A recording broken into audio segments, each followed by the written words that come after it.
Hi everybody! Last lesson for this unit about tessellations. A tessellation is a repeating pattern of figures that completely covers a plane without overlapping or leaving gaps. A tessellation can be made by congruent copies of one figure or by congruent copies of different shapes. If the figures in a tessellation are polygons, then the sum of the measures of the angles around any vertex should be 360 degrees. So we're going to test out a couple of figures and see if they tessellate. Here we're going to start with a triangle, and I'm going to take a bunch of copies of triangles and I'm going to arrange them with no gaps, no overlaps, and see if I can have, I guess, there where they meet in the center, everything adding up to 360 degrees. So if I take all these triangles, and I can turn them around, rotate them as I make this arrangement, what I'll notice is that right there in the middle, there's no gaps, no overlapping, and I've got 360 degrees where they all meet up perfectly. So think about if there might be some other shapes where the same phenomenon would happen. The next one we're going to test out is a quadrilateral. So we've got one here. We're going to move one up next to it.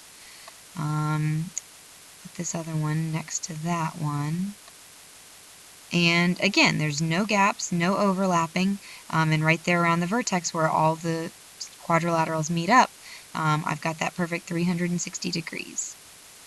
So like if these were squares, we'd have 90, 90, 90, 90, which makes a perfect 360. Just like if this was a bunch of equilateral triangles, I would have 60 degrees in each. So 60, 60, 60, 60, 60, 60, perfect 360 degrees.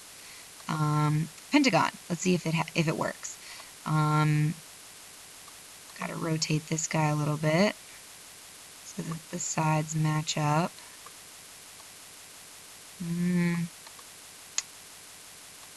I don't know, guys. I don't think it's gonna happen. Well, while this looks like a very cool floral pattern, at like this vertex here, where my three pentagons are meeting up, there's a gap that exists. So a pentagon doesn't tessellate. And if we want to think about why, we saw in our last class how an interior angle of a pentagon would be, let me pull up my handy dandy calculator, 3 times 180, so n minus 2 times 180 divided by number of angles, 108 degrees. And 108 isn't going to go evenly into 360, so I'm going to have that gap that's there. Let's try out another one. Hexagon. Do you think it'll tessellate? Let's see. Ooh, very cool. So when I put a bunch of hexagons together at a vertex, there's no gaps, no overlapping, so we do have a tessellation. And last one, octagon. Let's see. Well,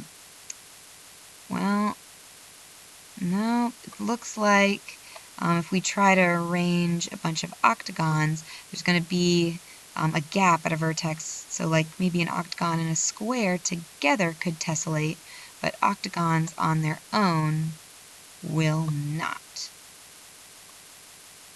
So if we wanted to generalize what we just saw, we could maybe say that if we wanted to determine whether a regular polygon tessellates, we'd have to find the measure of an interior angle, and then if one interior angle divides evenly into 360 degrees, then the figure will tessellate. So the ones that we saw that do tessellate were a triangle, because its interior angles, a regular triangle has 60 degrees, and 360 divided by 60 came out to be an even number. It came out to be 6 triangles that would meet up. Next one was a quadrilateral. Each quadrilateral had, if it's a regular quadrilateral, aka a square, then each angle was 90 degrees, and that went into 360 evenly. And 4 squares met up. Last one we saw that a regular hexagon tessellates. And again, if we wanted to consider y, if I do 360 degrees divided by 120, which is the interior angle of one hexagon, it came out to be an even number. And so if I wanted to check, like, will a regular 24-gon tessellate? First thing I'd want to do is figure out, okay, what's the measure of one interior angle of a 24-gon? So I'd do 24 minus 2 times 180. That tells me the sum of the interior angles.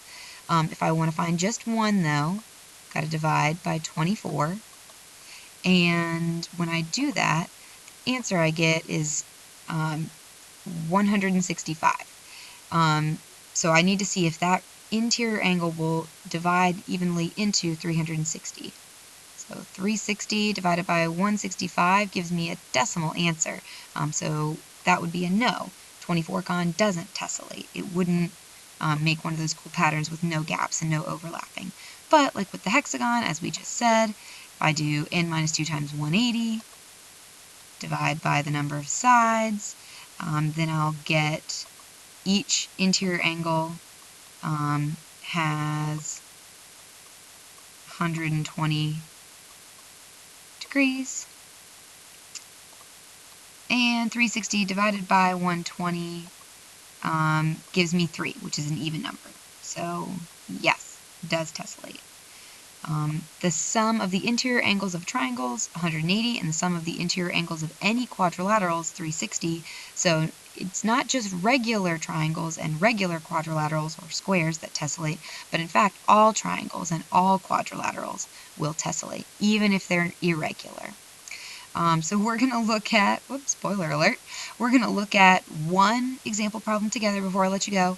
You might want to try the other 3 example problems on this page, numbers 2, 3, and 4, before you come to class, and be ready to ask any questions. But if we wanted to see if these objects will tessellate together, remember that at any vertex we should be able to have no gaps, no overlapping, so all those angle measures would add up to be 360 degrees. And I'm just going to represent that with an equation. So all these angles, we've got x, we've got 115, woo, we've got 89, and we've got 42. When I add all of those up, for there to be no gaps, no overlapping, then I should get 360. When I'm solving this equation, I'm just going to combine some like terms. So I'll pull out my handy-dandy calculator. Let's do 115 plus 89 plus 42. Add all my numbers together, get 246. So x plus 246 equals 360, and then I've got to subtract that 246 from both sides of my equation. So 360 minus 246 gives me 114.